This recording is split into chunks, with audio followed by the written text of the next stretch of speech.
All right, it's time. Time for some brutal honesty. You're not that important. And honestly, you're not that bright either. And that's not just me saying that. That's the Bible. Our whole story devotional today is from 1 Corinthians chapter 1. And this is what Paul says, verse 26 through 27. He says, "Consider your calling, brothers. Not many of you were wise according to worldly standards, and not many of you were powerful. Not many of you were of noble birth. But God chose what is foolish in the world to shame the wise. God chose what is weak in the world to shame the strong." So at first glance, this doesn't feel great. Kind of like a backhanded compliment. Like, Paul, I think you're trying to say something nice in here, but I'm having a hard time finding it. But have you ever thought of looking at humanity from God's perspective? Over the course of history, think about all of the brilliant people that have come and gone. Those that were, by all standards, super intelligent people, right? But really, if you look back, they might have been intelligent, but they were also just like blindly ignorant about a lot of things. Here's a couple of examples. First one, look back 700 years ago. The most brilliant people that walked the planet were flat earthers. Look at another one. 300 years ago, the most brilliant people that walked the planet prescribed bloodletting.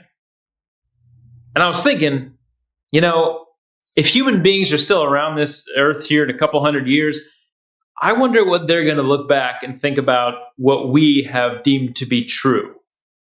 Because every generation is brilliant in their own eyes, right? I mean, if we can learn anything from history, it's really that we don't know that much. So I think God did something that really was truly brilliant.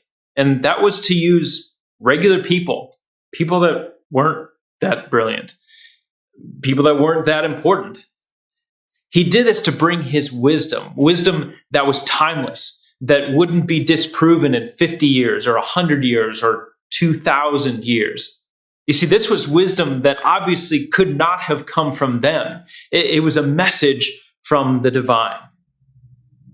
It was that everyone falls short of God's standard and deserves death, but God sent his son to die instead.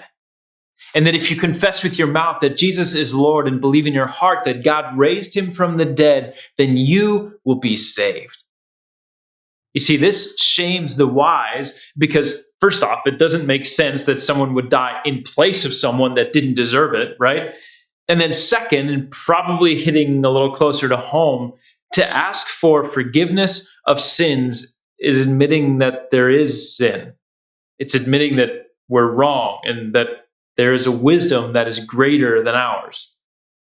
So if I have any encouragement for today, it's don't worry if you're not the brightest or if you're not the most important, because you're in good company.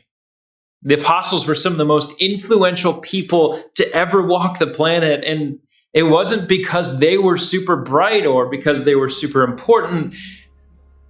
It was because they trusted and they followed God's wisdom instead of their own. And so that tells me we should go and do the same. So today's encouragement is trust his wisdom and follow his wisdom. And that's all I've got for today. Hope you guys have a great one. We'll see you next time.